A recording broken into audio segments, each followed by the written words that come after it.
ওয়ারফেজকে আমরা রিসেন্টলি দেখেছি যে 21শে পদক সম্মানিত হতে, এবং যেটি আপনাদের সবার একটা দাবি ছিল যে ন্যাশনাল রিকগনিশন, সেটি নিয়ে আপনিও খুব খুশি এবং সাধুবাদ জানিয়েছেন, যে বিষয়টি আমার খুব ভালো লেগেছে।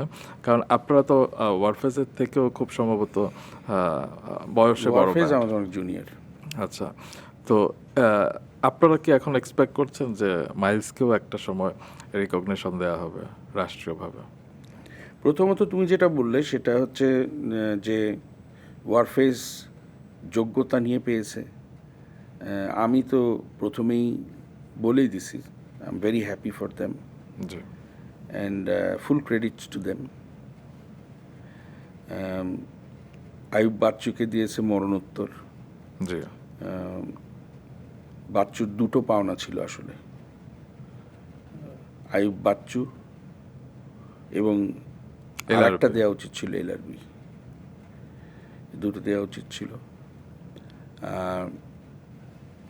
ওয়ারফেজের এই স্বীকৃতির মাধ্যমে ব্যান্ড মিউজিকের যে স্বীকৃতির কথা আমরা বলে আসছি, এবং বাচ্চুকে মরণোত্তর, যদিও এলআরবি না এই জন্য বলছি, আয়ুব বাচ্চুকে দিয়েছে। সুতরাং আমি যেহেতু ব্যান্ডের কথা বলছি, সেটা স্বীকৃতি যে দিয়েছে সেটা একটা positive step, number one. Warfaze পেয়েছে তার নিজ যোগ্যতায়, প্রচুর ভালো গান এবং অসম্ভব পপুলার একটা ব্যান্ড। বহুদিন আমাদের ঠিক পরের 3-4 বছর পরের ব্যান্ড হচ্ছে ওয়ারফেজ। যাত্রা শুরু হলো, আমি শিওর অনেকে পাবে।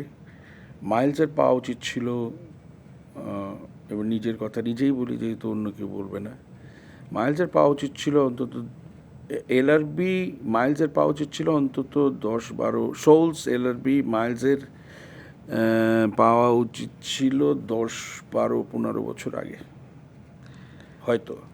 হয়তো না পাওয়া উচিত ছিল।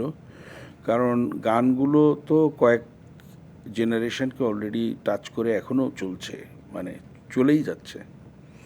সো গানের দিক থেকে যদি বলা হয় যে contribution to culture, I think LRB, Miles, Souls, নগরবাউলেরা যে কন্ট্রিবিউশন টু আওয়ার কালচার এবং মিউজিক ওভারঅল করেছে, সেটা স্বীকৃতি 10-12 বছর আগে দেওয়া উচিত। যেহেতু দেওয়া হয় নাই, সুতরাং ভবিষ্যতে মাইলসকে দিলেও আমরা নিতে আগ্রহী না। কেন নিতে আগ্রহী? It's too late. যে সময়ে দেওয়ার কথা ছিল সেই সময় যেহেতু হয় নাই, বিবেচনায় হয় নাই, এখন আর এই সমস্ত বিবেচনা, because it really doesn't matter এখন। আমার মনে হয় সেটি, ধরেন আয়ুব বাচ্চু ভাই যদি বেঁচে থাকতেন তাহলে হয়তো এই সম্মাননাটা যখন নিজ হাতে নিতেন, সেটি হয়তো যেই অনুভূতি তৈরি করতো, এখন তো আসলে সেটা কোনো মায়নে রাখে না। তারপরে হয় না যে দেশে এত এত সরকারি বেসরকারি পুরস্কার হয়, কিন্তু কখনো আজীবন সম্মাননায় ব্যান্ড সঙ্গীত কোনো তারকাকে কখনো পুরস্কৃত হতো? মাইলস এ পর্যন্ত তার দীর্ঘ আমরা তো আর নিজের কথা বলতে পারবো না, কিন্তু তোমার উপলব্ধিতে মাইলসকে যে জায়গাটা দেখো, বা সারা বাংলাদেশ যে জায়গাটা দেখে, সেদিক থেকে তুমি যদি চিন্তা করো, এ পর্যন্ত মাইলস কোনো দিন কোনো অ্যাওয়ার্ড পাই নাই। এখন কেন পাই নাই? আর একটা কারণ আমি তো কাউকে বলবো না। Miles will never present itself যে আমাকে কনসিডার করেন।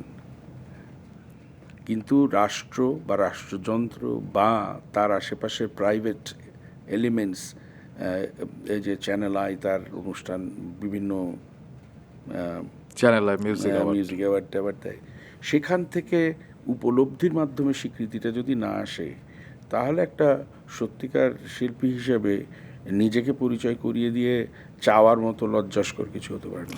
এমন মনে হয় বিষয়টা আমি উত্থাপন করলাম, নিশ্চয়ই সবাই যারা মাইলসকে ভালোবাসে, ব্যান্ড সঙ্গীতকে ভালোবাসে, তারা বিষয়টা উপলব্ধি করবে, এবং নিশ্চয়ই আপনি অভিমান ভুলে সেই পুরস্কার। না, অভিমানের একটা জায়গা হচ্ছে কি, দেখো এখন যদি একটা পুরস্কৃত করতেও চায়, হ্যাঁ, সাফিন নাই, হ্যাঁ, যে আমরা মানে যে ব্যান্ডটা যে কারণে, মানে আমাদের তো একটা বিশেষ অঙ্গ ছিল সে, তো সেখানে একজন নাই।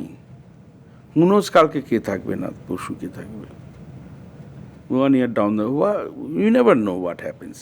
পয়েন্টটা হচ্ছে এখন আমার নিয়ে কী হবে।